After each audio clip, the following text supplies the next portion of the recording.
Hola chicos, bienvenidos a mi canal y hoy vamos a echar un vistazo a otro caso horrible con ustedes. Hoy veremos un caso que involucra una trama muy inusual que ocurrió en Londres en 2011. Los cuerpos de Alice Adams y Tibor Bass fueron descubiertos en una casa cerca del aeropuerto de Heathrow. Ambos tenían 20 años. Los investigadores que trabajan en este caso lo describirán como uno de los más inusuales para alguien que trabaja a tiempo completo en la aplicación de la ley. Alice Adams y Tibor Bass trabajaban para el Radisson Blu Edwardian Heathrow Hotel. Alice era del lugar, y su casa familiar estaba aproximadamente a 6 millas del hotel donde trabajaba. Había comenzado el trabajo 3 semanas antes y había hecho amistad con otros empleados del hotel, especialmente con su compañero Tibor Bass. Tibor nació y creció en Budapest, Hungría. Era el segundo hijo de sus padres y tenía una hermana menor, Tibor, a quien le gustaba estar rodeada de otras personas. Podía tocar casi cualquier instrumento musical, siendo el piano su favorito. Le enseñó a su hermana Isabela a tocar el piano, y cantaban y tocaban juntos mientras sus padres escuchaban. La madre de T, Rosalia, luchó por seguir adelante, después de que su padre muriera inesperadamente en 2007. Tibor pasaba la mayor parte de su tiempo libre con su hermana. Era tanto su hermano como su padre. Quería compartir la carga de su madre, así que empezó a trabajar a tiempo completo cuando tenía 15 años. En 2008, solicitó ingreso a la Universidad de Budapest, con la esperanza de que un título universitario le ayudara a conseguir un buen trabajo y a apoyar mejor a su madre. A pesar de sus habilidades excepcionales, le negaron la admisión a la universidad. Tibor discutió con su madre la posibilidad de mudarse a Gran Bretaña y encontrar trabajo allí.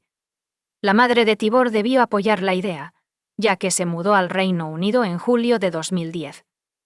A la edad de 19 años, se trasladó a Londres. Comenzó a trabajar en el Radisson Blu Edwardian Heathrow Hotel.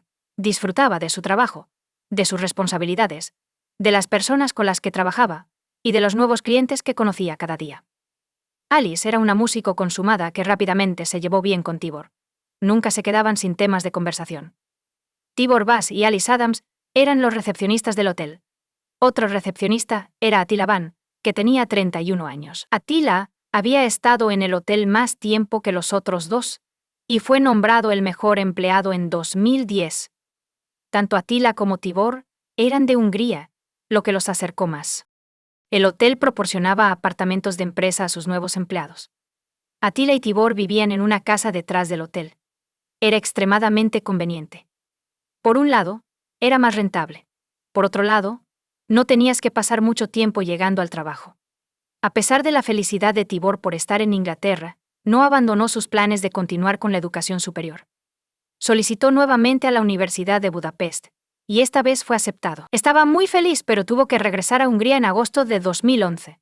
La partida de Tibor estuvo marcada por una pequeña fiesta de despedida, que se celebró el 9 de agosto de 2011. Otros empleados del hotel asistieron a la fiesta junto a Tibor, Attila y Alice. Al día siguiente, este trío debía trabajar, pero ninguno de ellos se presentó. Los colegas dieron la voz de alarma cuando no llegaron al trabajo a las 7 de la mañana. La policía fue notificada a las 7:53 am. La policía llegó a la casa y llamó a la puerta. Nadie abrió la puerta, y todo estaba en silencio dentro. La puerta estaba sin llave. Cuando uno de los oficiales la abrió, descubrió una vista aterradora. Alice yacía en el suelo de la sala, su rostro oculto por una almohada. Más tarde, el médico forense que realizó la autopsia encontró 22 puñaladas en su cuerpo. El cuerpo desnudo del hombre que había muerto por heridas de cuchillo en el corazón yacía en la cama de su dormitorio. El asadón no se encontraba por ninguna parte. La policía acordonó la casa, y los investigadores y expertos forenses comenzaron rápidamente su trabajo. Cuando los investigadores examinaron la escena del crimen, descubrieron que la cama en la que yacía Tibor no era donde había muerto. Era para limpiar. El perpetrador lo había herido en otro lugar antes de quitarle la ropa, limpiarlo y colocarlo en la cama. Se encontraron botellas de alcohol y sustancias ilegales, que parecían haber sido consumidas en la fiesta, en el apartamento. Los oficiales de policía registraron la casa, el área circundante y el ático, pero no encontraron a Attila Vance. Sus pertenencias personales, incluidos sus documentos, permanecieron dentro del apartamento. A medida que Attila se convirtió en el principal sospechoso, los investigadores comenzaron a entrevistar a sus compañeros de trabajo mientras los expertos trabajaban en la escena del crimen. Los empleados del hotel afirmaron que tan pronto como Tibor comenzó a trabajar en el hotel, Attila lo tomó bajo su ala porque ambos eran del mismo país. No pasó mucho tiempo antes de que Attila le pidiera a Tibor que viviera con él en un apartamento cerca del hotel. Incluso planificó su horario de trabajo para que tuvieran el mismo turno. Tibor era joven y atractivo, y recibía mucha atención femenina.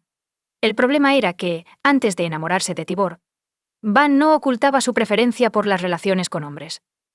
Según el personal del hotel, Tibor rechazó sus avances, lo que lo hizo infeliz. Alice había conseguido un trabajo en el hotel 3 semanas antes de su muerte, y Tibor comenzó a mostrar interés en ella, lo que naturalmente irritó a Attila, quien estaba celoso a pesar de saber que Tibor solo estaba interesado en mujeres.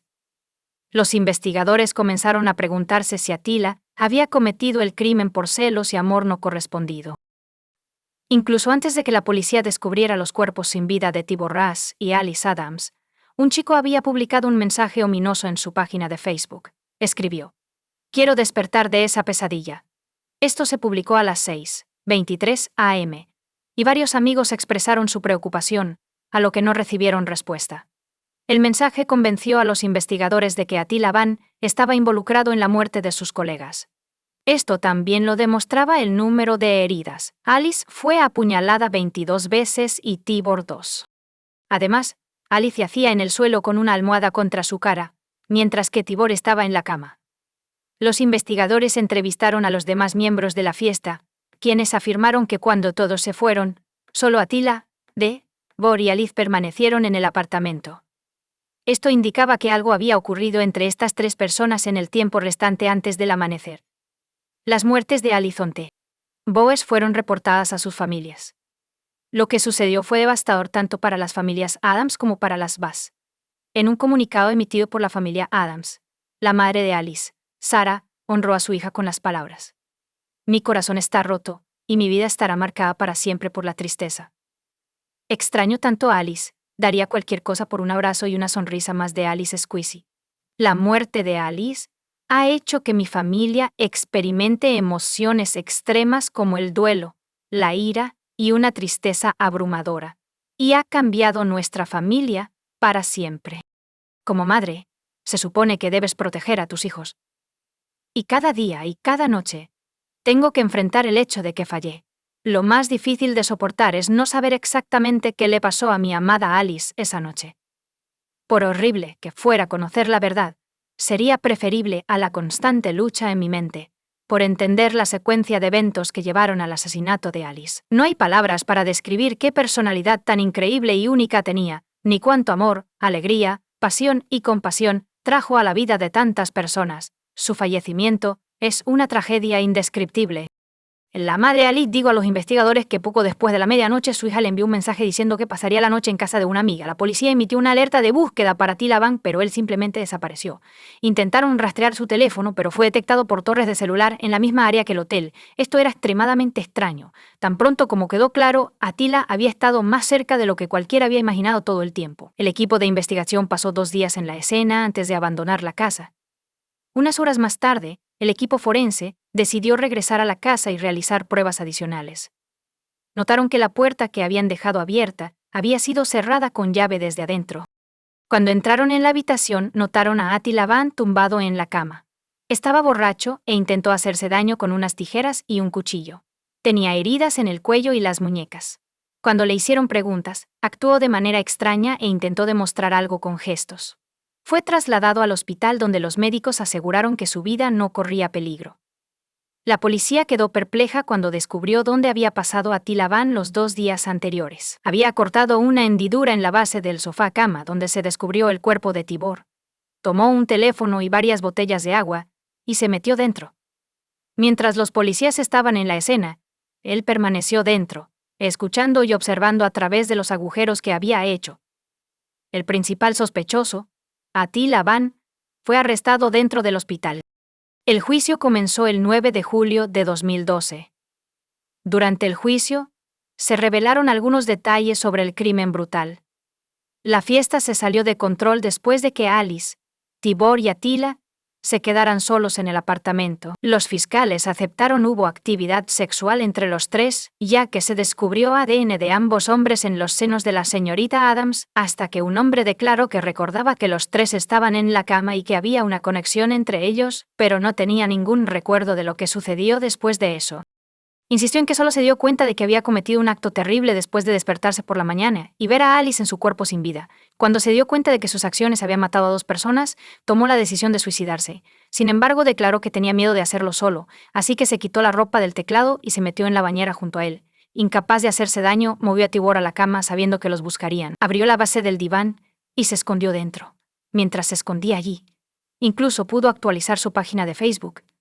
Sollozaba fuertemente en la oscuridad mientras el fiscal Richard Widom explicaba los hechos del caso a los jurados. Según el señor Widom, 2 jóvenes fueron asesinados de manera violenta e injusta por este acusado. Aunque se han discutido otros casos, es difícil encontrar palabras para describir lo que ocurrió en este caso, aparte de decir que fue trágico que los jóvenes encontraran la muerte de esta manera. Según el señor Widom, Tibor Bass tuvo relaciones con empleados del hotel, y no hay evidencia de que alguna vez haya tenido una relación sexual con Attila Van. Sin embargo, Attila Van parecía tener sentimientos por Tibor Quintobeas y actuaba de manera ligeramente posesiva hacia él. El tribunal escuchó que Band estaba celoso de ti y que solo unos días antes del crimen tuvo un ataque de rabia contra su víctima durante una sesión de team building, cuando tomó una foto en la que Band no estaba presente.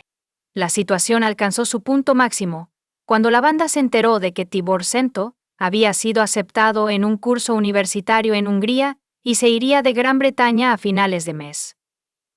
La gota que colmó el vaso pudo haber sido que Attila Van no soportaba ver a Tibor y Alice besándose, y en un ataque de celos, los mató a ambos.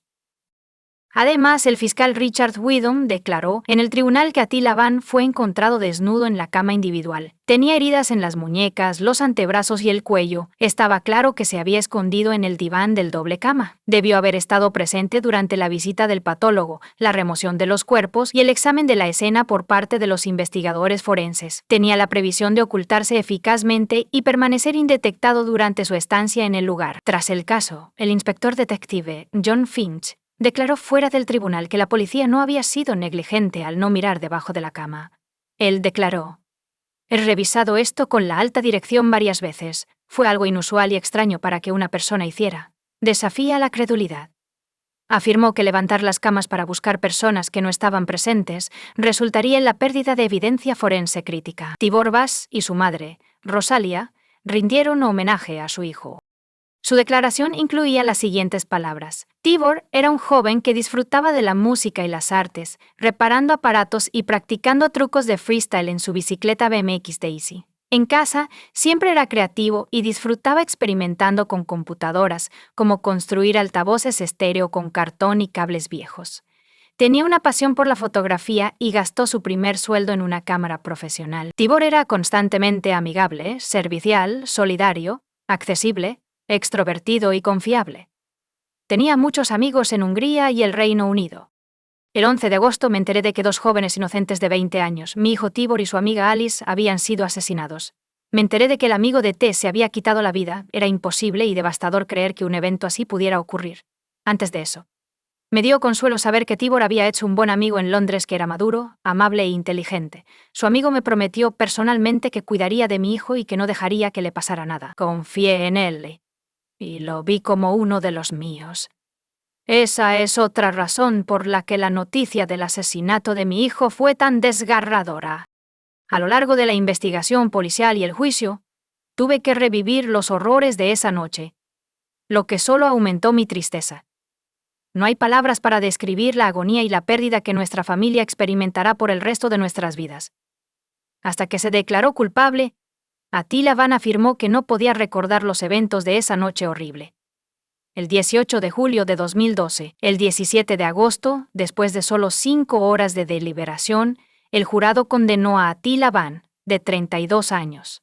Fue condenado a 2 cadenas perpetuas. Tendrá que cumplir 26 años de prisión antes de poder solicitar la libertad condicional. Comparte tu opinión con nosotros en los comentarios y suscríbete al canal para más.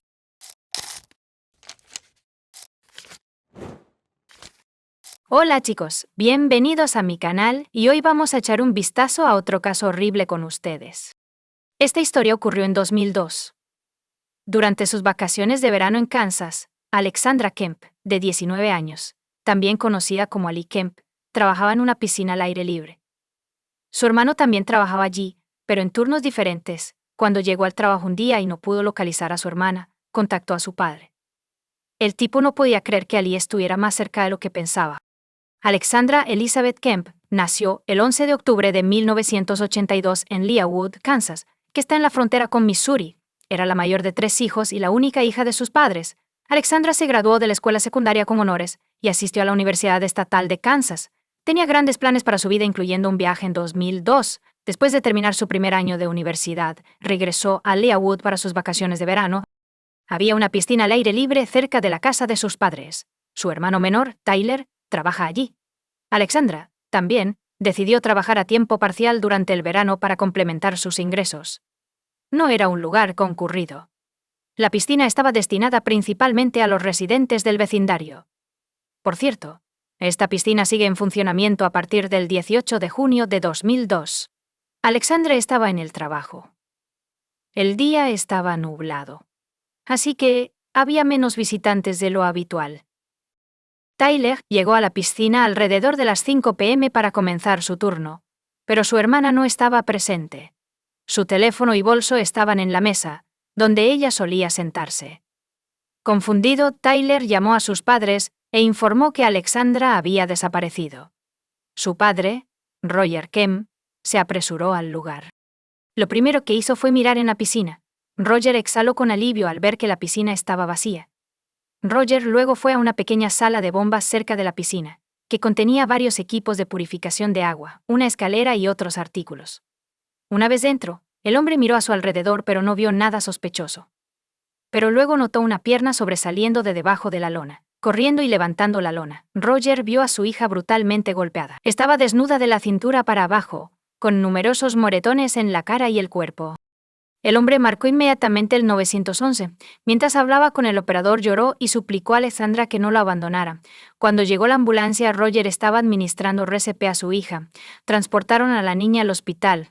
Desafortunadamente, a pesar de sus mejores esfuerzos, Alexandra no sobrevivió. Fue declarada muerta inmediatamente después de llegar al hospital. Alexandra murió por estrangulación a pesar de haber sufrido numerosas lesiones graves. Aunque su cuerpo estaba parcialmente desnudo, los expertos no encontraron evidencia de que alguien la hubiera forzado a tener intimidad antes de su muerte. La policía acordonó la piscina mientras esperaban los resultados de un análisis de las muestras de ADN tomadas del cuerpo de Alexandra, con la esperanza de encontrar pistas que les ayudaran a identificar al perpetrador. Había signos evidentes de una lucha en la habitación donde Roger descubrió el cuerpo de Alexandra. Sus chanclas estaban en 2 lugares diferentes.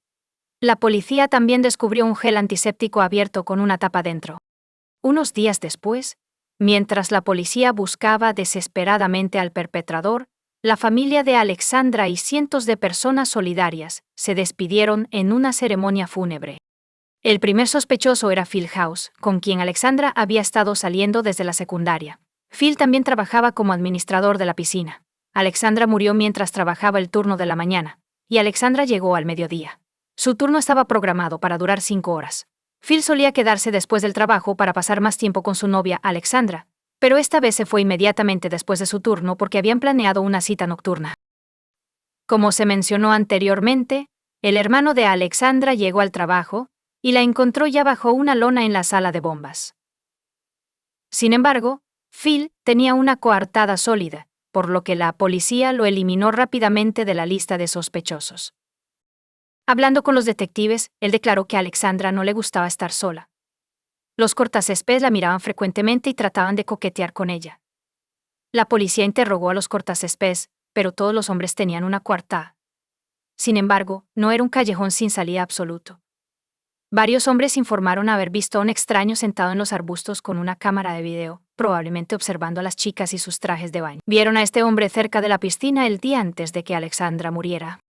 Además, alguien afirmó que se fue en una vieja camioneta Ford. Para investigar la actividad en el teléfono móvil de la chica, los expertos descubrieron que se comunicó con una amiga llamada Laurel el día que murió. Incluso acordaron encontrarse, y Laurel se presentó en la comisaría para ser interrogada. Les dijo a los investigadores que Alexandra la invitó a sentarse con ella hasta que terminara su turno. El clima ese día no era ideal, así que nadie vino a la piscina, lo que hizo que Alexandra se sintiera mejor. Según Laurel, llegó a la piscina alrededor de las 2:30 p.m., estacioné a unos metros de la cerca, pero Alexandra no estaba presente.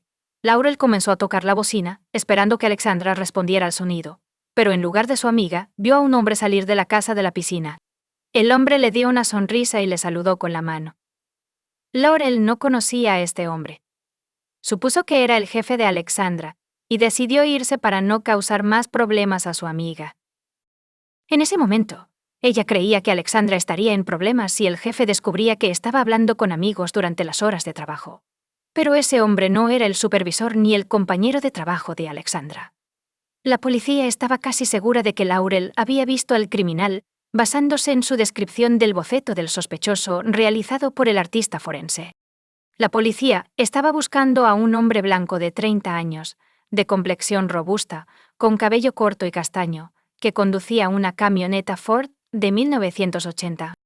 Las autoridades recibieron numerosas pistas. Una persona afirmó que el hombre llamado James era heterosexual, se parecía mucho al boceto del sospechoso, conducía una vieja camioneta Ford y trabajaba como mecánico a unos 20 minutos de la piscina. Cuando la policía encontró al hombre y lo llevó a la estación, quedaron asombrados por su parecido con el retrato hablado basado en la descripción de Laurel. James negó estar involucrado en la muerte de Alexandra Kemp. El empleador del hombre confirmó su coartada, afirmando que James estaba en el trabajo el día en que murió Alexandra. Como resultado, lo despidieron de manera más directa.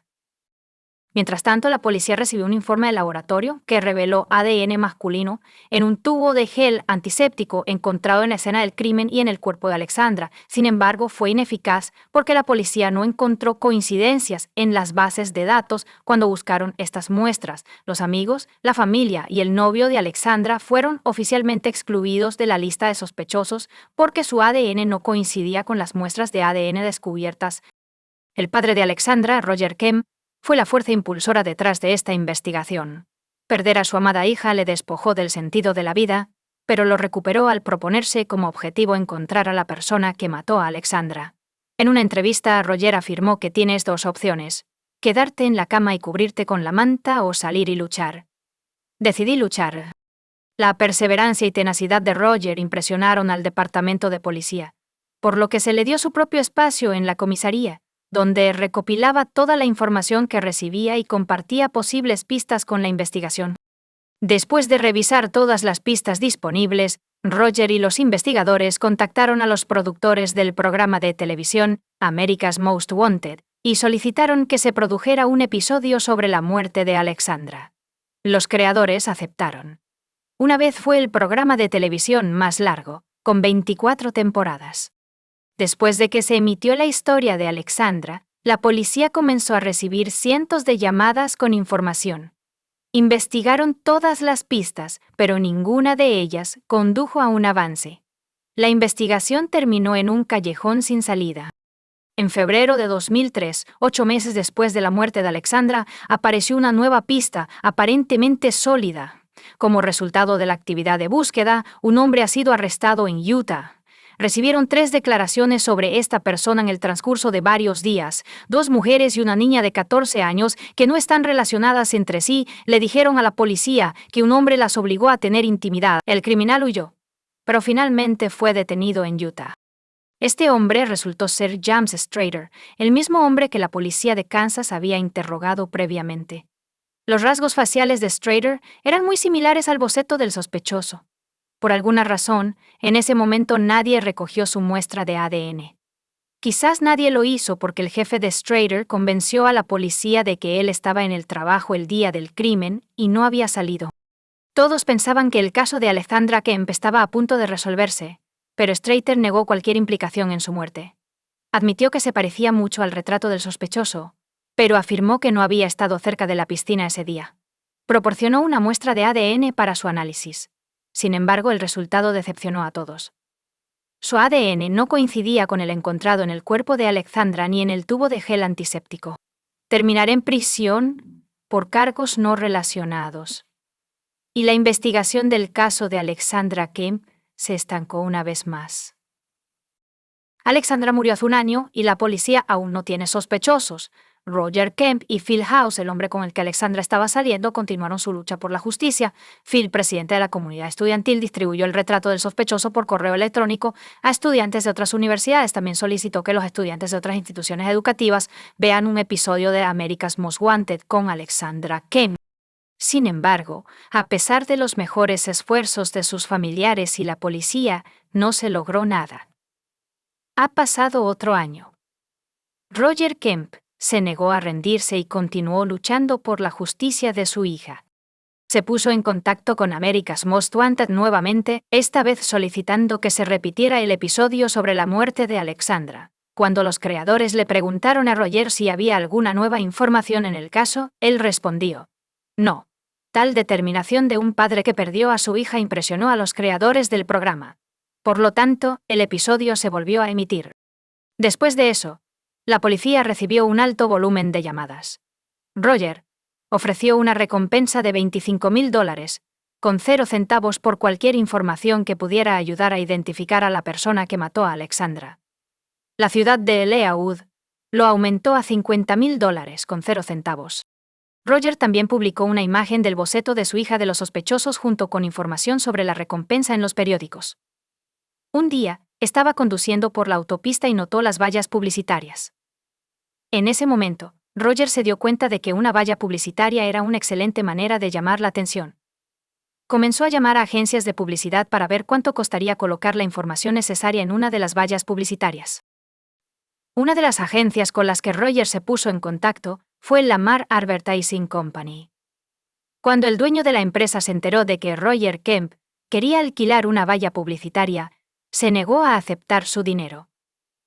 En su lugar, le dijo que podía publicar información de forma gratuita en múltiples vallas publicitarias.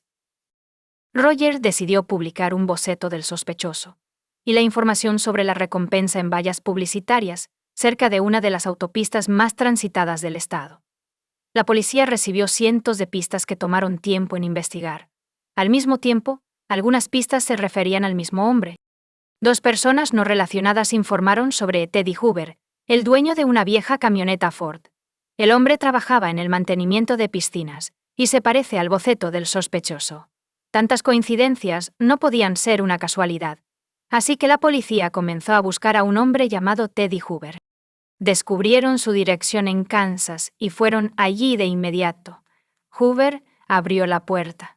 Estaba sorprendido y visiblemente nervioso, pero no era su culpa.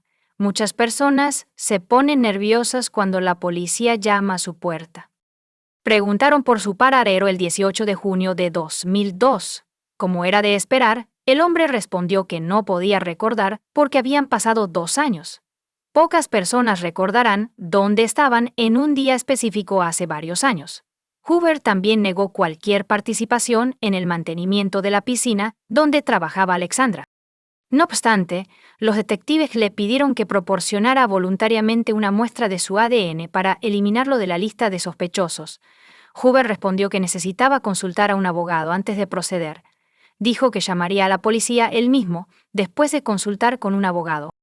Aproximadamente un día después, el abogado de Hoover contactó a los investigadores, afirmando que su cliente estaba preocupado por la posibilidad de que su muestra terminara en la base de datos. Teddy, supuestamente, creía en una variedad de teorías de conspiración. En otras palabras, creía que la policía lo usaría en su contra. En otros casos, los investigadores prometieron no ingresar el ADN de Hoover en ninguna base de datos, y solo lo compararían con el ADN encontrado en Alexandra Kemp. El abogado dijo que hablaría con su cliente y volvería a llamar. Mientras esperaban una llamada, la policía revisó los materiales por 100ª vez y descubrió un trozo de papel con un nombre familiar y una de las carpetas. El día que murió Alexandra, los detectives entrevistaron a los transeúntes reunidos junto a la piscina con la esperanza de saber si habían presenciado algo sospechoso. Ted Hoover fue una de las personas con las que la policía habló junto a la piscina. Indicaba que él estaba en la escena del crimen. A pesar de su afirmación de que nunca había estado allí, la policía se convenció cada vez más de que Ted Hoover era el hombre que habían estado buscando durante 2 años. Después de varios días de espera, Los investigadores contactaron al abogado de Hoover y le preguntaron si su cliente estaba dispuesto a proporcionar una muestra de su ADN. La respuesta del abogado sorprendió a los investigadores. El hombre declaró que su cliente rechazó sus servicios y dejó de contactarlo. La policía fue inmediatamente a la casa de Hoover, pero su principal sospechoso ya se había escapado. Añadieron al hombre de 29 años a la lista nacional de buscados. Sin embargo, logró cubrir sus huellas con bastante éxito. Las vallas publicitarias con la imagen del sospechoso permanecieron en su lugar, y los detectives habían estado buscando a Hoover durante meses sin éxito. En septiembre de 2004, un hombre llamó a la policía y afirmó tener información sobre el sospechoso. Afirmó conocer el nombre de la novia de Teddy, con quien vivía en Kansas. Los detectives decidieron identificar a esta mujer, pero descubrieron que ella dejó el estado alrededor del mismo tiempo en que Hoover huyó. El nombre de la mujer era Laura Barr, y el Servicio Postal de los Estados Unidos informó a la policía del estado de Kansas que ella estaba recibiendo correo en Litchfield, Connecticut. Un hombre llamado Benjamin Appleby también recibía correo en esa dirección. La casa donde vivían estaba en una zona rural remota. La policía estaba segura de que Benjamin Appleby era un seudónimo o el nombre real de Teddy Hoover. En 1997, los detectives contactaron a la Policía Estatal de Connecticut y les pidieron que ayudaran en la búsqueda de Appleby. El hombre tenía problemas legales en Connecticut y se emitió una orden de arresto en su contra. El hombre se expuso frente a una escolar. Sin embargo, Benjamin huyó del estado y la policía no pudo localizarlo. Con una orden de arresto, los detectives se dirigieron a la dirección de entrega de correo de Benjamin Appleby. Descubrieron al hombre en casa y lo arrestaron de inmediato, ya que el detective de Kansas sospechaba que Benjamin Appleby y Teddy Hoover eran la misma persona. En 1997, Appleby tuvo problemas legales en Connecticut. Él huyó del estado y vivió como Teddy Hoover. Pero cuando los detectives en Kansas quisieron una muestra de su ADN para determinar su implicación en la muerte de Alexandra Kemp, regresó a Connecticut, comenzó a vivir bajo su verdadero nombre e intentó mantener un perfil bajo, asumiendo que todos se habían olvidado de sus fechorías. Appleby se negó a ser extraditado a Kansas, así que los detectives de Leawood viajaron a Connecticut, suponiendo que nuevamente declare su inocencia. Los detectives lo engañaron. Antes de llevar al hombre a la sala de interrogatorios, colgaron fotos de la escena del crimen, así como fotos de Alexandra y Appleby, y colocaron carpetas en la mesa con su nombre. La policía hizo grandes esfuerzos para darle la impresión de que la investigación era exhaustiva. Cuando el hombre llegó a la sala de interrogatorios, se quedó sin palabras. Uno de los detectives preguntó: ¿qué crees que pasará después de que obtengamos una muestra de tu ADN? Appleby se echó a llorar y asumió la responsabilidad de la muerte de Alexandra. Relató los acontecimientos del nublado día de junio. Benjamin notó a Alexandra, y ella le pareció atractiva. Decidió coquetear con ella, y cuando ella entró en la sala de bombas, la siguió y cerró la puerta impidiendo que saliera. Appleby tocó a la chica, y ella le devolvió el golpe. La golpeó y la estranguló por humillación. Alexandra perdió el conocimiento, y Appleby decidió satisfacer su lujuria desnudándola parcialmente. Tomó un tubo de gel antiséptico del botiquín de primeros auxilios y tenía la intención de usarlo como lubricante. La amiga de Alexandra, que estaba sentada en el coche detrás de la cerca y tocando el claxon, lo detuvo de llevar a cabo su plan. Tenía miedo de ser atrapado con las manos en la masa, así que cubrió su cuerpo y salió de la habitación. Cuando vio a la amiga de Alexandra, sonrió y saludó. Luego se subió a su camioneta y se marchó. Unas horas más tarde, regresó a la escena del crimen y se unió a la multitud de curiosos reunidos junto a la piscina. El análisis de ADN confirmó que el ADN encontrado en el tubo de gel y en el cuerpo de Alexandra pertenecía a Benjamin Appleby. Así, después de más de 2 años, y en gran parte gracias a los esfuerzos de Roger Kemp, la policía descubrió al hombre que mató a Alexandra. Appleby dijo a los investigadores que estaba dispuesta a admitir plenamente su culpabilidad para cerrar el caso rápidamente y evitar que la familia de Alexander pasara por otra prueba emocional, pero en la primera audiencia judicial declaró su inocencia, afirmando que confesó bajo presión. Se puede decir mucho, pero discutir el análisis de ADN es inútil. Solo había una muestra de ADN en el cuerpo de la víctima que pertenecía a Benjamin Appleby. Al darse cuenta de esto, sus abogados intentaron persuadir al tribunal de que su cliente no tenía la intención de matar a Alexandra.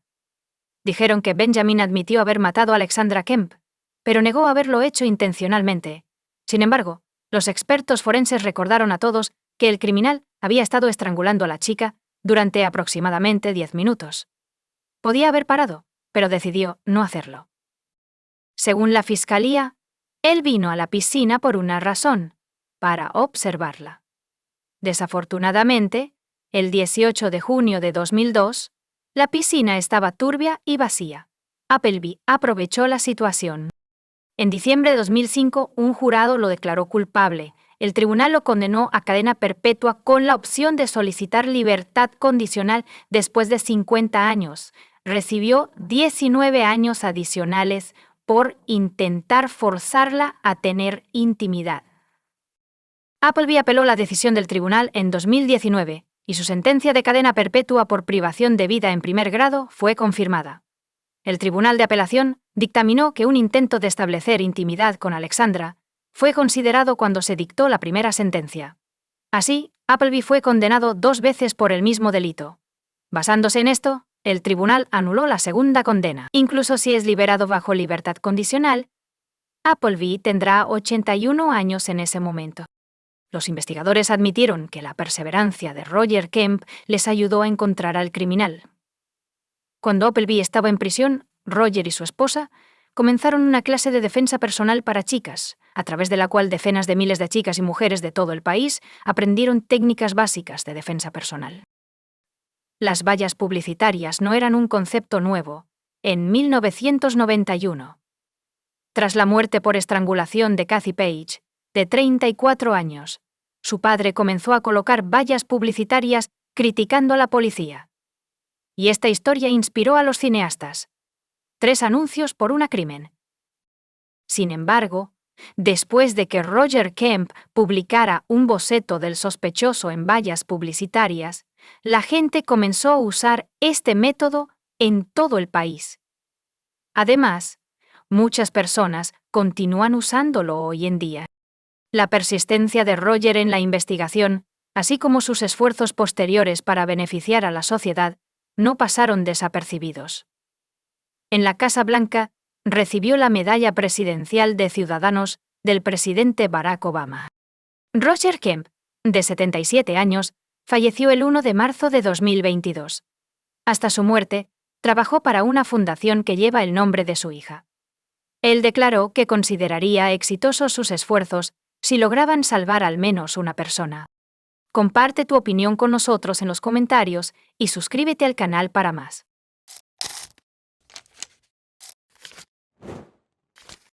Toni Jill Bertolet Hawthorne, hija de Bob y Yvonne Bertolet, nació el 10 de enero de 1962 en Jackson, Mississippi. Después de graduarse de Trinity High School en 1980, obtuvo honores y el estatus de magna cum laude en la Facultad de Medicina de la Universidad de Mississippi en 1988. El recorrido profesional de Toni la llevó a trabajar como oftalmóloga quirúrgica y cosmética en Associates in Eye Care en Denver, donde su excelencia le valió el reconocimiento como una de las mejores oftalmólogas de América por parte del Consumer Research Council en 2006. Toni era un miembro activo de su comunidad fuera de la medicina, asistiendo y enseñando en la escuela dominical de la iglesia comunitaria Cherry Hills. Toni no solo era una pianista consumada, sino que también tenía una hermosa voz y cantaba en varios coros de la iglesia.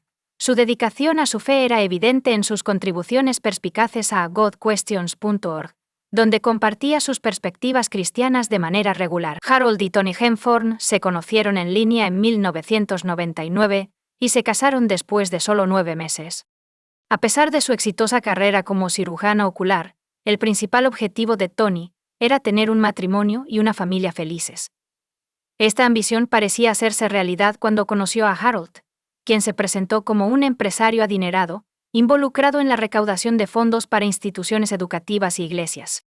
Harold persuadió a Tony para que se mudara a Colorado desde Jackson, Mississippi durante su encuentro. A pesar de las dificultades de dejar a su familia y amigos en Mississippi, Tony está emocionada por comenzar una nueva vida con su esposo. Su familia culminó en 2005, con el nacimiento de su hija Hailey el 29 de septiembre de 2012. Tony Henthor y su esposo Harold Henthor fueron de excursión al Parque Nacional de las Montañas Rocosas, en Colorado, el sábado, para celebrar su 12º aniversario de bodas. Poco antes de las 3:30 p.m., se desviaron del sendero y almorzaron en la cima de un acantilado pintoresco. A las 4:45 p.m. habían descubierto un acantilado debajo de su lugar de almuerzo, después de desviarse del sendero designado. Tony cayó trágicamente 130 pies desde el mismo acantilado empinado en menos de media hora a las 4:54 p.m. Harold llamó al 911 casi 45 minutos después para reportar el incidente. Les dijo a las autoridades que le tomó 15 minutos llegar a Tony y otros 30 minutos evaluarla y reubicarla. Durante la llamada al 911, Harold mencionó su ubicación cerca de la cima de la montaña.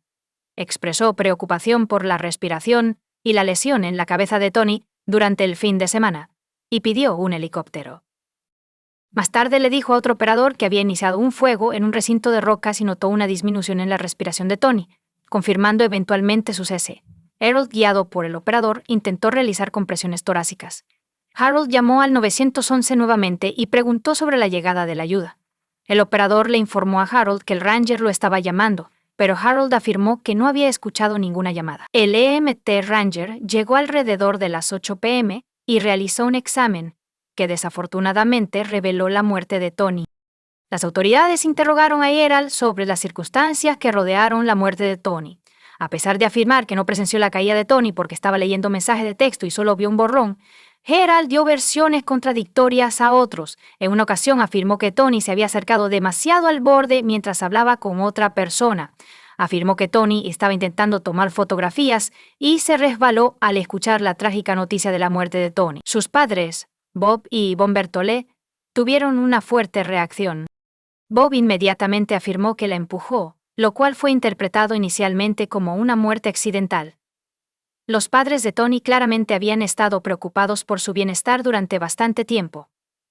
Tony era una mujer exitosa y segura de sí misma cuando conoció a Harold.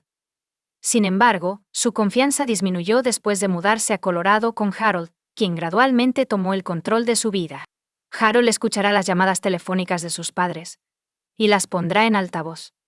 Los padres de Tony se preocuparon, sospechando que Harold podría no ser tan próspero. Como empresario afirmaba depender de los ingresos de Tony. Sin embargo, estaban preocupados por más que solo su situación financiera. Creían que él aislaba a Tony de su familia y amigos. Una sensación de inquietud persistía, lo que llevó a Yvonne a buscar conversaciones con Tony.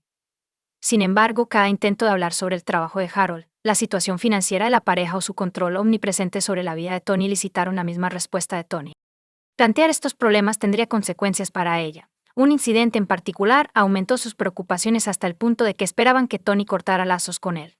Durante sus visitas a la cabaña de Harold en el oeste de Denver, ocurrió un incidente alarmante. Mientras Hailey dormía, Harold le pidió a Tony que le ayudara a despejar los escombros. Durante esta tarea, algo golpeó la parte posterior del cuello de Tony con tal fuerza que tuvo que ser hospitalizada. Harold luego afirmó que un gran trozo de madera había caído del porche y la golpeó. Este incidente aumentó las preocupaciones de los padres de Tony sobre su seguridad, lo que les llevó a implorarle que no estuviera sola con él. Cuando la policía investigó la muerte de Tony, descubrieron detalles inquietantes que despertaron sospechas. Había numerosas inconsistencias en los relatos de Harold sobre la caminata en la zona y los eventos de ese fatídico día. Harold informó al guardabosques que él y Tony originalmente habían planeado hacer senderismo por el Bear Lake Trail, que era una caminata pavimentada de media milla sin ganancia de elevación. Una buena elección para Tony, quien había tenido 3 cirugías de rodilla y ya no podía esquiar. Sin embargo, Harold más tarde informó al guardabosques que eligieron el sendero de Deer Mountain para evitar las multitudes. Este sendero tenía 3 millas de largo, ascendiendo 1.200 pies desde el inicio hasta la cumbre de 10.2 pies. Harold le dijo al guardabosques que no conocía la zona y que solo había estado allí una vez. Sin embargo, después de revisar sus registros telefónicos, la policía descubrió que había visitado el lugar 8 o 9 veces en las 6 semanas previas a ese día. Además, demostró conocimiento del lugar específico, incluyendo el acantilado empinado donde cayó Tony. Tony mencionó haber visto una sábana blanca en el acantilado, pero el servicio de parques la había retirado una semana antes de que ella cayera. La policía descubrió un mapa del parque dentro de su coche, con una X rosa indicando dónde cayó Tony. La policía encontró preocupante la llamada de Harold al 911. A pesar de afirmar que tenía poca batería en el teléfono, lo que limitaba su capacidad para hablar, hizo 22 llamadas y recibió 98 mensajes de texto. Notablemente, un mensaje de texto le indicó a un amigo que lo recogiera en este parque y proporcionó instrucciones detalladas sobre la ruta a seguir. La policía descubrió un patrón inquietante cuando se dieron cuenta de que Harold había contratado múltiples pólizas de seguro de vida a nombre de Tony. Notablemente, recientemente se había designado a sí mismo como el beneficiario de una anualidad de seguro de vida originalmente destinada a su hija, Hailey. Sin embargo, este no fue un evento aislado. La investigación reveló que Harold tenía un historial de beneficiarse de pólizas de seguro de vida, ya que también había sido nombrado beneficiario de la póliza de su primera esposa. En mayo de 1995, Harold se casó con Sandra Lynn Henford. El 6 de mayo de 1995, la pareja estaba conduciendo por una carretera remota cerca de Sedalia, Colorado, en una noche fría y oscura. Durante el viaje nocturno, un Jeep Cherokee desarrolló un problema con una llanta, obligándolos a detenerse y cambiarla. La primera esposa de Lynn, Harold, se metió debajo del Jeep, que estaba sostenido por 2 gatos, para cambiar la llanta. Lynn fue trágicamente aplastada cuando el Jeep cayó sobre ella. Harold hizo señas a los automovilistas que pasaban para pedir ayuda, pero Lynn no sobrevivió. Inicialmente la muerte fue considerada accidental. La causa fue identificada como asfixia traumática por ser aplastada bajo el coche, lo que resultó en lesiones internas mortales. Tras la muerte de Tony, una reexaminación del caso de Lynn reveló errores cometidos durante la investigación inicial, dejando varios problemas sin resolver. Harold, como el único testigo del trágico incidente de Lynn, dio a la policía declaraciones que eran inconsistentes.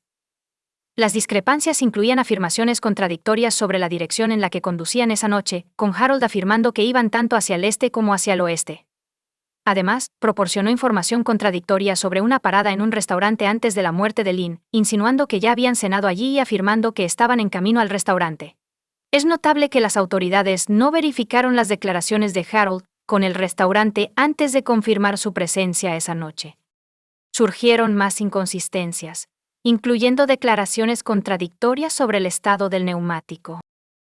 Harold lo describió alternativamente como plano y esponjoso. Notablemente, se encontró una huella parcial en la rueda sobre la llanta faltante, donde Lynn la estaba cambiando. Sin embargo, esta huella nunca se comparó con los zapatos de Harold para ver si coincidían. La posición de la huella sugería que era el resultado de alguien pateando el coche, lo que podría haber causado que el Jeep cayera y aplastara a Lynn. Desafortunadamente, esta pista no se siguió en la investigación inicial. Antes de la trágica muerte de Lynn, Harold compró una póliza de seguro de vida sustancial para ella e informó a la policía que recibiría $300,000 con 0 centavos. Una verificación independiente habría revelado que en realidad iba a recibir el doble de esa cantidad. Este aumento fue el resultado de un cambio que Harold hizo en la póliza poco antes de la muerte de Lynn, permitiendo una compensación doble en caso de su muerte como resultado de un accidente.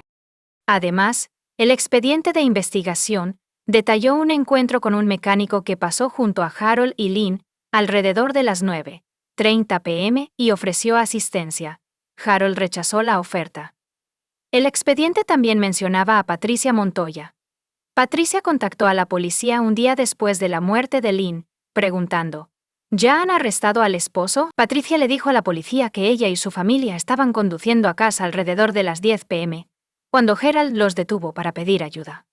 A pesar de sus esfuerzos por encontrar un teléfono para llamar al 911, no pudieron encontrar ninguno, así que procedieron a sacar a Lynn de debajo del coche. Harold se opuso vehementemente a su intervención, advirtiéndoles que no la tocaran, incluso cuando intentaron hacerle resucitación cardiopulmonar. Harold se resistió y se negó a darle a Lynn su abrigo para mantenerla caliente. Lynn fue finalmente trasladada en helicóptero a un hospital cercano, pero murió por lesiones internas durante la cirugía. Curiosamente, no se presentaron cargos contra Harold en relación con la muerte de Lynn. Sin embargo, en el caso de Tony, Harold fue acusado de asesinato en primer grado. La fiscalía afirmó que él empujó deliberada e intencionadamente a Tony por el acantilado hasta su muerte. Para respaldar su caso, la fiscalía presentó un mapa con una X marcada que indica el lugar donde cayó Tony. El jurado también escuchó sobre los registros telefónicos que mostraban a Harold visitando el parque varias veces en las semanas previas a la muerte de Tony. Dada la ubicación remota de Tony con un servicio celular deficiente y sin estaciones de ayuda cercanas, el tribunal examinó la llamada al 911 con mayor detalle. A pesar de que la llamada se realizó alrededor de las 6 p.m., la ayuda no llegó hasta las 8 p.m. La fiscalía afirmó que Harold no hizo nada significativo para ayudar a su esposa durante este periodo crítico. Para respaldar esta afirmación, la fiscalía llamó a Julie Sullivan, la despachadora de servicios de emergencia, para testificar que siguió un protocolo estandarizado al guiar a las personas a través de la RCP por teléfono y que había manejado aproximadamente 240 llamadas similares antes de hablar con Harold.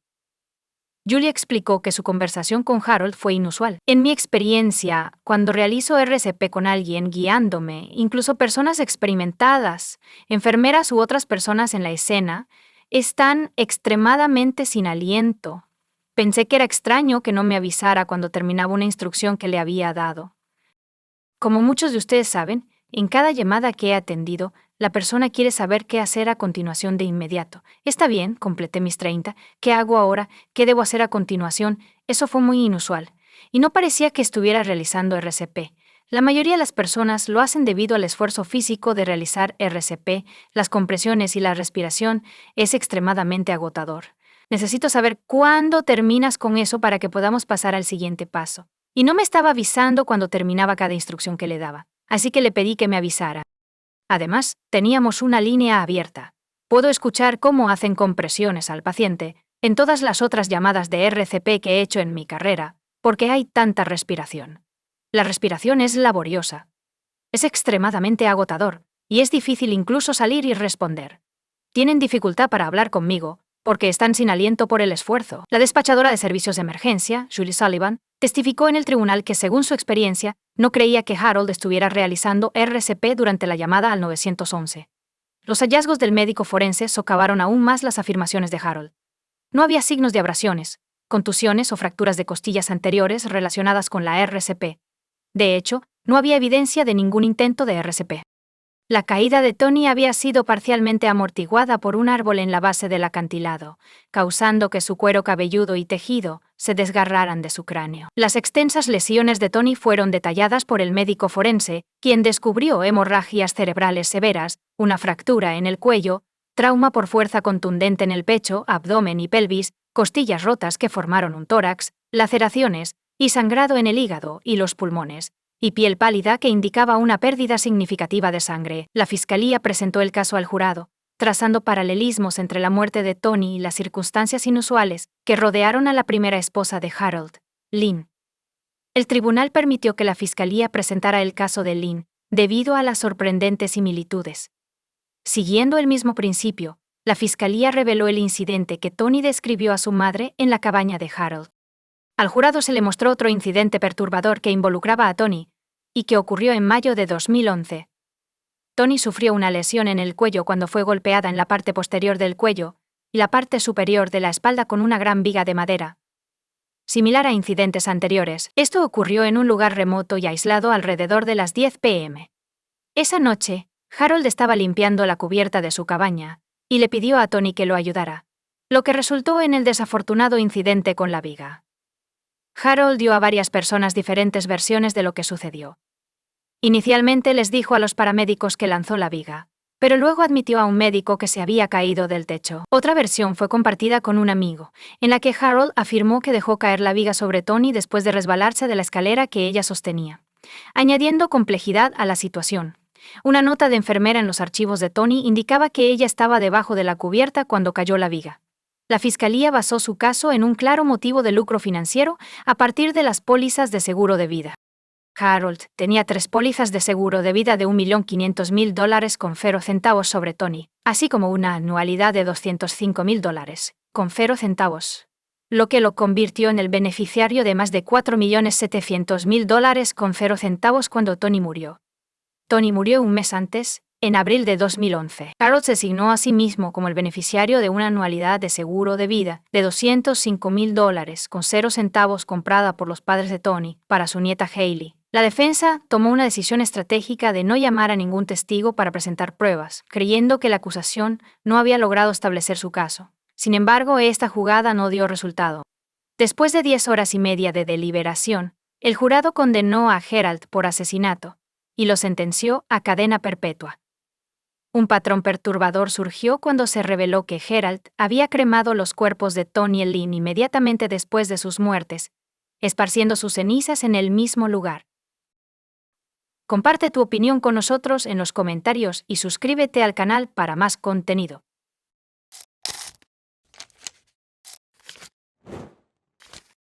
En una típica noche de domingo en Dallas, Texas, una joven llamada Zoe Hastings desapareció en su camino a la clase de la iglesia. Su desaparición provocó una inquietante investigación y juicio. Zoe Hastings nació el 21 de noviembre de 1996, de Jim y Cheryl Hastings.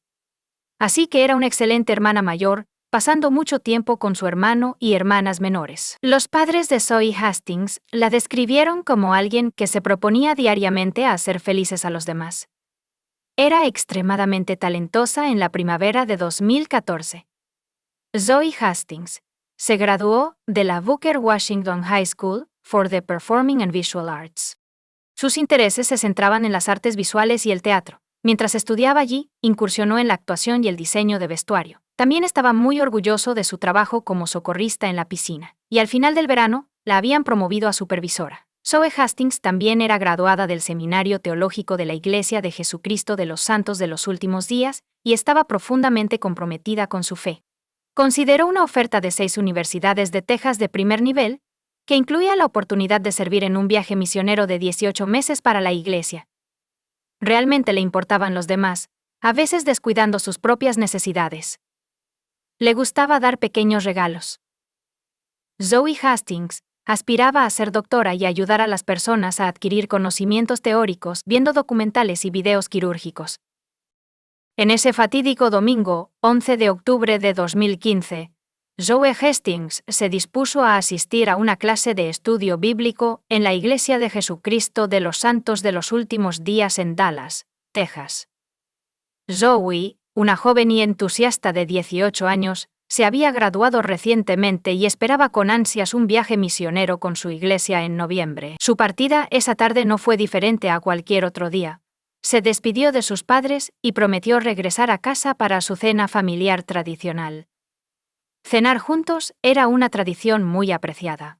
Pero la emoción de Zoe por su próximo viaje misionero la llevó a priorizar la clase de estudio bíblico ese día, así que salimos de su casa alrededor de las 4:30 p.m., conduciendo la minivan familiar, con la clase de estudio bíblico comenzando a las 5 p.m. Sus padres esperaban que regresara alrededor de las 6:30 p.m., y se fueron preocupando cada vez más a medida que pasaba el tiempo sin tener noticias de su hija. No solo fue inusual su ausencia, sino que también se perdió la clase de estudio bíblico de las 5 p.m., lo que aumentó su preocupación. Están ansiosos. Jim y Cheryl intentaron contactar a Zoe Hastings a través de mensajes de texto y numerosas llamadas telefónicas. Sin embargo, sus esfuerzos fueron recibidos con silencio. Contactaron a amigos con la esperanza de averiguar dónde estaba, pero ninguno de ellos pudo proporcionar información. Para empeorar las cosas, la familia Hastings descubrió que Zoe Hastings no se presentó a la clase de estudio bíblico. A medida que pasaban las horas y no había señales de Zoe, sus padres decidieron contactar a la policía a las 10 p.m. Sin embargo, a medianoche, las autoridades no habían respondido a su llamada. Temiendo por la seguridad de su hija, tomaron medidas y presentaron un informe de persona desaparecida mientras continuaban su búsqueda. El avance llegó en las primeras horas de la mañana del lunes, cuando los padres de Zoe descubrieron que necesitaba encontrar mi aplicación de iPhone. que estaba instalada en su teléfono. Usaron esta herramienta para rastrear la ubicación de su teléfono, lo que los llevó a un arroyo cercano a solo 5 minutos en coche de su casa.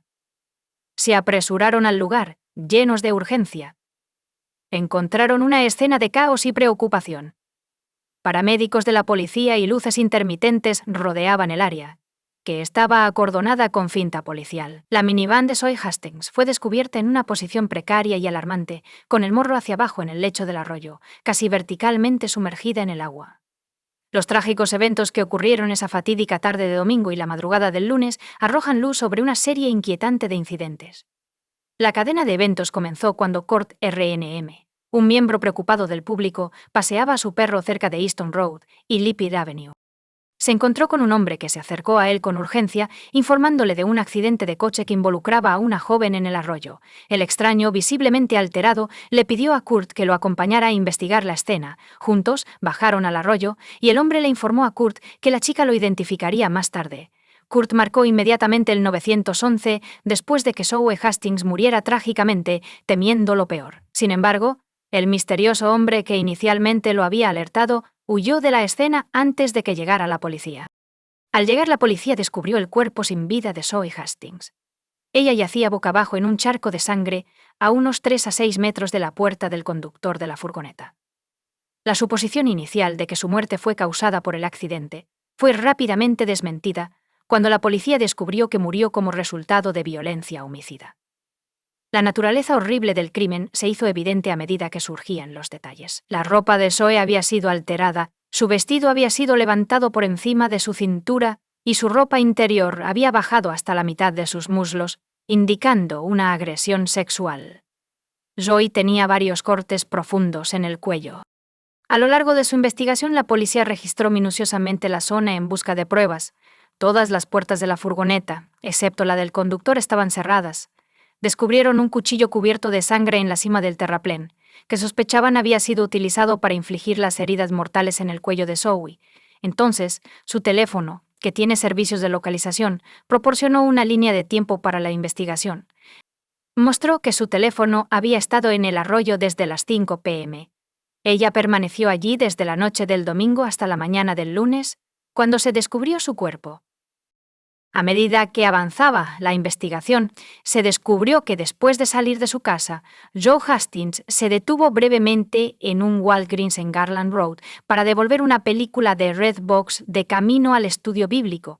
El Walgreens estaba tan cerca de su casa que podía verlo desde el estacionamiento. Devolvió la película a las 4:42 p.m. Sin embargo, las autoridades querían saber qué pasó después de eso y por qué no se presentó al estudio bíblico de las 5 p.m. A medida que continuaba la investigación sobre la trágica muerte de Zoe Hastings, 2 testigos clave se presentaron. Los testigos dijeron que vieron a una mujer cerca de una minivan en el estacionamiento fuera de la tienda Walgreens. Uno de los testigos describió haber visto a un hombre afroamericano acercarse rápidamente a la mujer. Para su sorpresa, ambas personas entraron en la furgoneta, con el hombre detrás del volante. El segundo testigo declaró que el hombre parecía estar sosteniendo algo en la mano durante el encuentro. Después de intercambiar palabras con la mujer, ambos entraron rápidamente en la furgoneta que se alejó del lugar. El descubrimiento de ADN en el cuchillo encontrado en el arroyo provocó un avance en el caso. La evidencia de ADN estaba vinculada a un hombre cuyo perfil genético ya había sido registrado en la base de datos de las fuerzas del orden. Este individuo fue identificado como Antonio Cochran. Antonio negó rotundamente estar involucrado en el asesinato de Zoe. No obstante, basándose en pruebas de ADN y declaraciones de testigos, fue acusado de asesinato capital. Los cargos se basaron en la creencia de que el asesinato de Zoe ocurrió durante un secuestro o un intento de secuestro. La teoría predominante entre las fuerzas del orden era que el secuestro y posterior asesinato de Zoe fueron aleatorios, sin ninguna relación previa entre ella y Antonio. Cuando comenzó el juicio de Antonio Coltrane, se declaró no culpable. El caso de la fiscalía se centró en la teoría de que Zoe Hastings fue secuestrada del estacionamiento de Walgreens mientras devolvía una película de Redbox justo al otro lado de la calle de su casa esa fatídica tarde de domingo. Esta teoría fue respaldada por el testimonio de 2 testigos clave que comparecieron en el tribunal para dar sus versiones de los hechos. El primer testigo, Lester Lee Clark, se identificó como un tatuador que trabajaba cerca de la intersección de Garland Road y Pebe Road, en el este de Dallas. testificó alrededor de las 4:45 p.m. Al acercarse al Walgreens, notó a una mujer, presumiblemente Zoe, cerca del kiosco de Redbox. Parecía estar devolviendo o recogiendo una película mientras entraba en su minivan. Un hombre afroamericano bajo y corpulento se acercó rápidamente a ella y agarró la puerta del coche, provocando una conversación animada pero breve, entre los dos que no duró más de 5 segundos. Lester declaró que no pudo escuchar lo que decían, pero sí notó que la mujer en la puerta del conductor se había movido al lado del pasajero. El hombre se subió a la minivan y se alejó rápidamente. El segundo testigo, Gary Whitman, estaba sin hogar en ese momento y declaró que estaba al otro lado de la calle del Walgreens alrededor de las 4 o 4:30 de la tarde del domingo. Describió a un hombre afroamericano robusto y corpulento, que medía alrededor de 5 pies, 8 o 9 pulgadas de altura, y caminaba de manera agresiva pero discreta. Pensó que el hombre estaba tratando de no llamar la atención sobre sí mismo.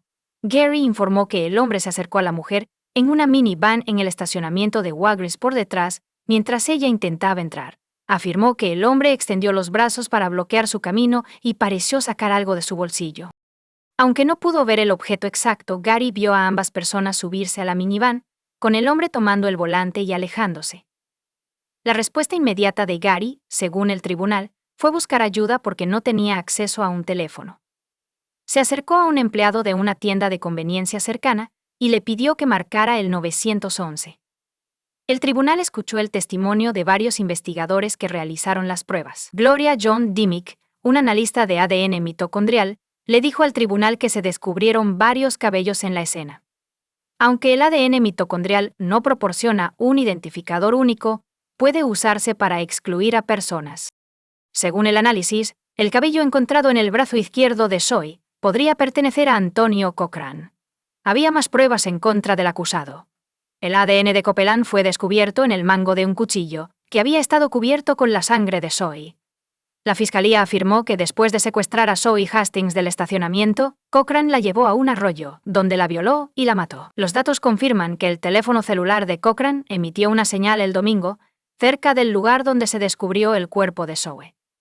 Antes del secuestro de Zoe, Cochran envió varios mensajes de texto a diferentes personas.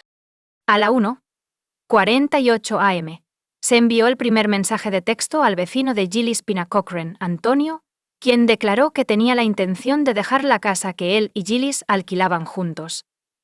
A las 2 de la tarde le envió un mensaje a su exnovia, Angie Simon, informándole que Rena, quien había sido como una madre para él, había muerto el día anterior. También envió un mensaje a alguien llamado Mimi a las 2:25 p.m.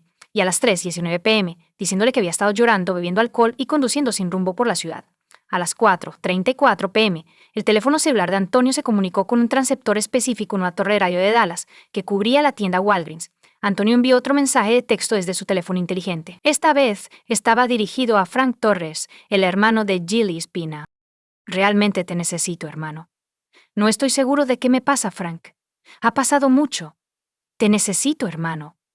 Antonio, según el tribunal, comenzó a trabajar como cajero en una tienda de comestibles Fiesta Mart solo 2 días antes del asesinato de Zoe. Se suponía que iba a trabajar el día después de la muerte de Zoe, pero no se presentó a su turno. El fiscal también informó al juez que se realizó un historial de búsqueda detallado en el teléfono celular de Cocker entre el 13 y el 23 de octubre.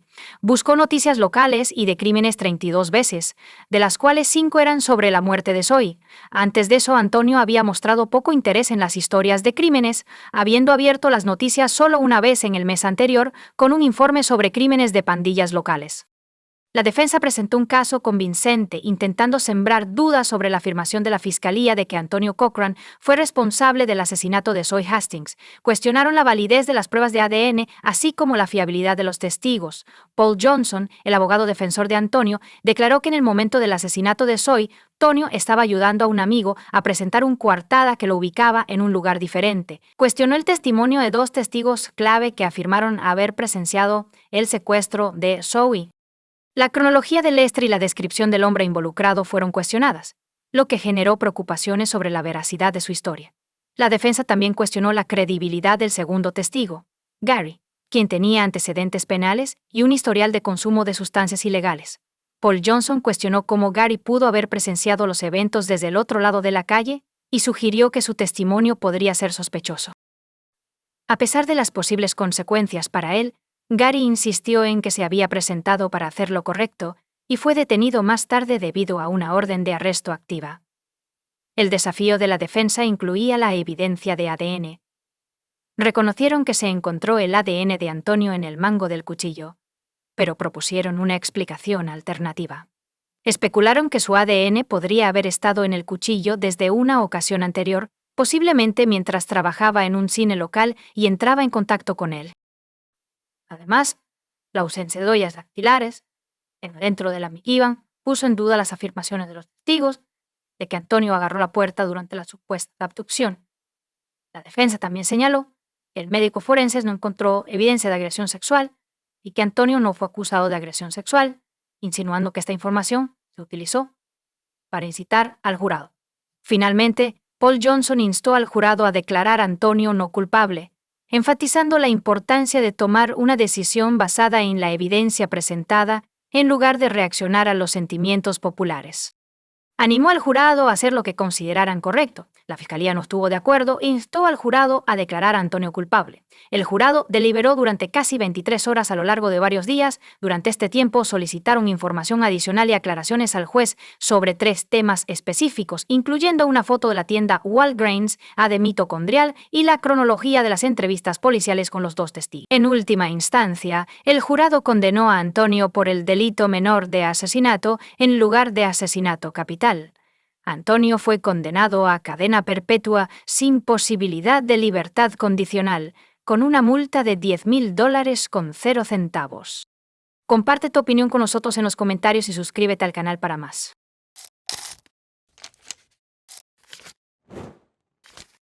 La misteriosa desaparición de Susan Pili envió ondas de choque a través de su comunidad, causando serias preocupaciones entre sus seres queridos. Susan, una contadora de 38 años, tenía previsto comenzar a trabajar las 9 a.m. esa fatídica mañana de martes en gestión de infraestructuras en Thistle Street, Edimburgo, Escocia. Sin embargo, a medida que avanzaba la mañana y Susan no aparecía en su escritorio, sus compañeros de trabajo se preocuparon cada vez más. Era completamente fuera de su carácter llegar tarde o irse del trabajo sin previo aviso. Preocupados por su ausencia inexplicada, los compañeros de trabajo de Susan decidieron contactar a sus padres, Robert y Sylvia Pile. Susan había comunicado por última vez con sus padres a las 8:30 a.m., cuando les envió un mensaje de texto para decirles que estaba en camino al trabajo. Dado este mensaje de texto, sus padres se preocuparon mucho por su bienestar cuando no llegó al trabajo como se esperaba. Sospechaban que algo inusual había ocurrido durante su trayecto porque no habían tenido noticias de ella desde el mensaje inicial. Los padres de Susan, que estaban cada vez más preocupados, informaron de su desaparición a la policía local esa misma tarde. En los días siguientes, las fuerzas del orden iniciaron una investigación, haciendo solicitudes públicas de información y entrevistando a personas que conocían a Susan. A medida que avanzaba la investigación, surgieron varios hechos inquietantes. Las tarjetas bancarias y el teléfono de Susan no habían mostrado actividad desde su desaparición.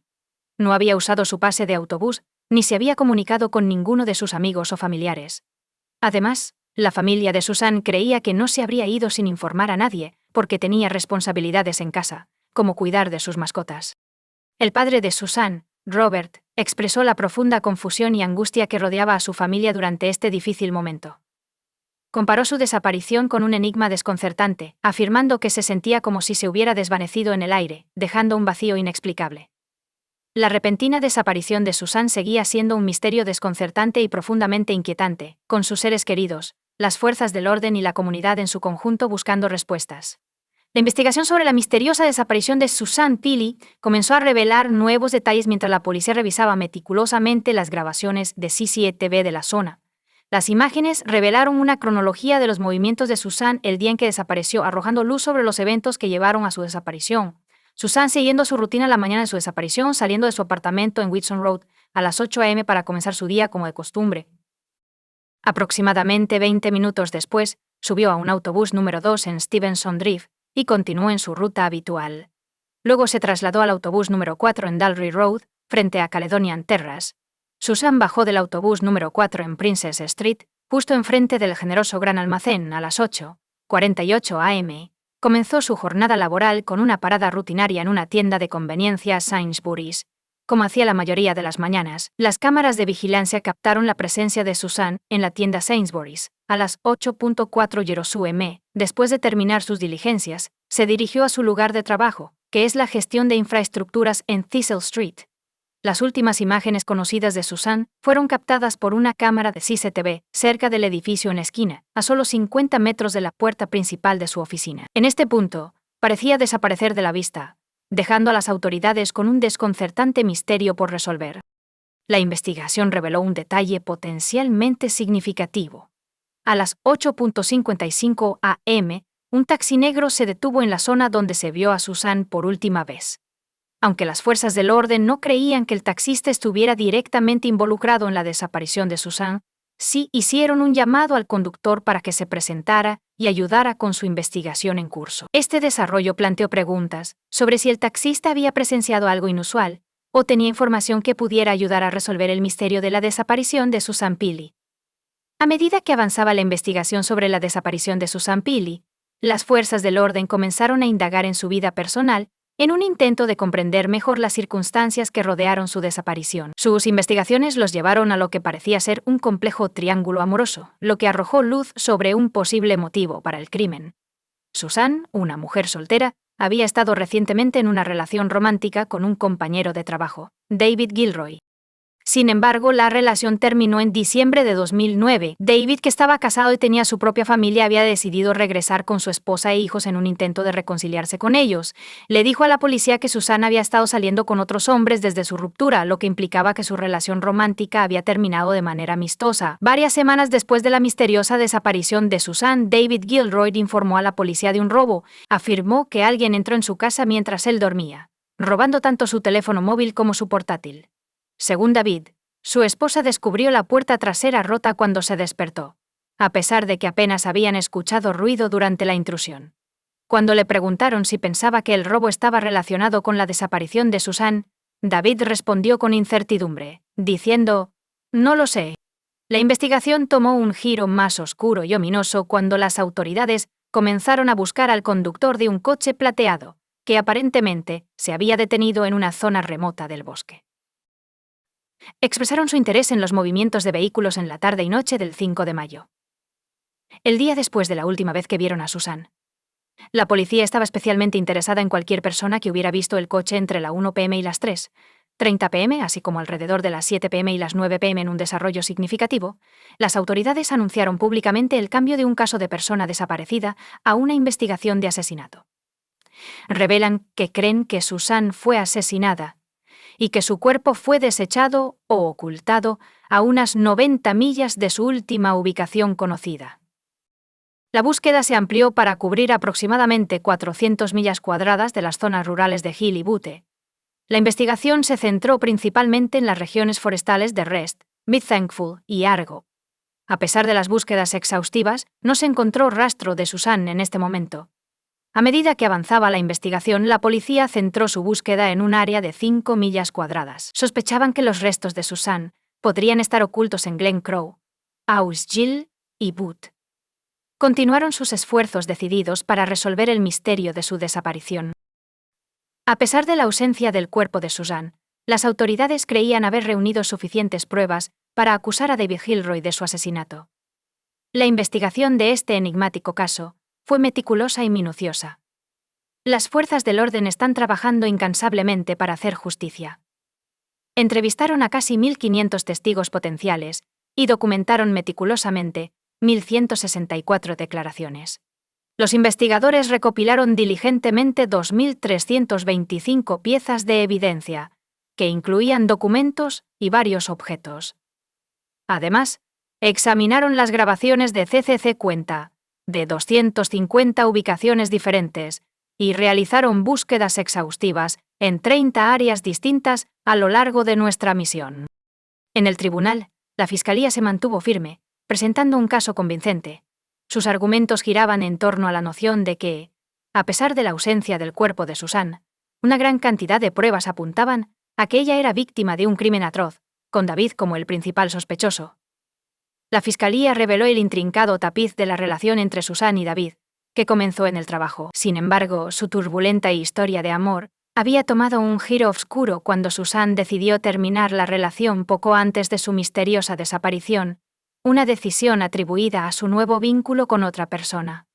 Durante el juicio, la madre de Susan, Sylvia, testificó, ofreciendo un conmovedor vistazo a la vida de su hija. Sylvia relató el matrimonio de Susan en 2004, seguido de un divorcio. Susan había dado un paso significativo hacia la independencia al comprar su propio apartamento en Edimburgo, que se convirtió en la residencia de David en 2009. Sylvia dejó claro que él había dejado a su esposa y estaba buscando el divorcio. Susan no causó la ruptura. La sala del tribunal permaneció absorta mientras la fiscalía continuaba desentrañando la tranquila narrativa de Plex. La obsesión de David con Susan se convirtió en un tema central en su caso. La fiscalía reveló que David envió la asombrosa cantidad de 400 mensajes de texto en el mes previo a la desaparición de Susan, lo que indica que no estaba dispuesto a aceptar el fin de su relación. Los registros telefónicos ofrecen una imagen vívida de los persistentes intentos de David por comunicarse con Susan. En los días previos a su desaparición, le enviaba más de 50 mensajes de texto por día. Su última comunicación con Susan fue el 3 de mayo, el día antes de que ella desapareciera, y consistió en 15 mensajes de texto y un correo de voz. El caso de la fiscalía tomó un giro inquietante cuando pintó un cuadro vívido y siniestro de lo que sucedió el 4 de mayo. Afirmaron que Susan había seguido su rutina diaria habitual, yendo al trabajo como lo había hecho innumerables veces antes. En un escenario escalofriante, la fiscalía afirmó que David esperó a que Susan llegara al edificio de oficinas y la estranguló casi de inmediato, posiblemente atrayéndola al sótano. Según su versión de los hechos, luego escondió el cuerpo sin vida de Susan en el sótano del edificio de oficinas, añadiendo al misterio que rodea su desaparición. David luego volvió a casa para recuperar su Vauxhall Vectra plateado. Eso se convertiría rápidamente en una pieza importante del rompecabezas en este inquietante caso. La fiscalía afirmó que los restos sin vida de Susan estaban ocultos en el maletero del coche, lejos de miradas curiosas. Mientras la sala escuchaba atentamente, la fiscalía pintó un cuadro perturbador de las acciones inmediatas de David tras el supuesto crimen. Compró ambientadores probablemente en un intento de enmascarar cualquier olor asociado con sus actividades desagradables. Además, hizo numerosas visitas al sótano y las áreas del garaje de las oficinas de gestión de infraestructuras, a pesar de no tener ninguna razón legítima para estar allí. Tras estas ominosas actividades, David continuó con su día aparentemente sin verse afectado, asistiendo a una presentación escolar con su esposa y compartiendo una comida en Victoria en Leith Walk, mientras estaba inmerso en el apasionante drama judicial en torno a la desaparición y presunto asesinato de Susan. Nuevos detalles surgieron que enviaron escalofríos por la espalda de todos los que siguieron el caso. La noche del 4 de mayo fue crucial en la narrativa de la acusación. David Gilroy aparentemente había hecho una cita para visitar una escuela al día siguiente, 5 de mayo, en Loch Gilphead, Argyll y Bute. La escuela en cuestión era cliente de su empleador, pero no parecía haber una razón legítima para su asistencia ese día en particular. Su interacción con una limpiadora de la escuela, quien le proporcionó sacos de frijoles y bridas, aumentó sus sospechas. Este evento aparentemente insignificante pronto se convertiría en el foco de la investigación. El caso de la fiscalía ganó impulso mientras recreaban meticulosamente el viaje de David a Orghill. Examinaron las grabaciones de CCTV y los registros de su teléfono móvil, revelando varios huecos de horas en ambas etapas de su viaje, desde Loch Gilphead a Inverarray. El viaje tomó unas increíbles 2 horas más en cada dirección de lo que debería haber tomado. La fiscalía afirmó que la discrepancia ocultaba un secreto siniestro. El cuerpo de Susan estaba escondido en algún lugar de esa zona. David conocía íntimamente esta región. Anteriormente he ido de vacaciones caminando allí con Susan. Cuando los investigadores examinaron el coche de David, hicieron descubrimientos escalofriantes. Se descubrió materia vegetal en el vehículo, y 3 resortes de suspensión rotos. Sugerían que había sido conducido fuera de la carretera. Las cosas se complican aún más. El tribunal se enteró de que David había apagado su teléfono en algún momento durante su viaje, lo que sumó a las pruebas en su contra. El tribunal escuchó que los perros rastreadores de cadáveres entrenados para detectar el olor de restos humanos mostraron interés tanto en el maletero del Vauxhall Vectra de David como en áreas específicas del sótano del edificio de oficinas. A medida que avanzaba el juicio, la fiscalía introdujo un aspecto físico perturbador en su caso. Cuando David fue a la comisaría el 6 de mayo para dar una declaración, las autoridades descubrieron pruebas alarmantes.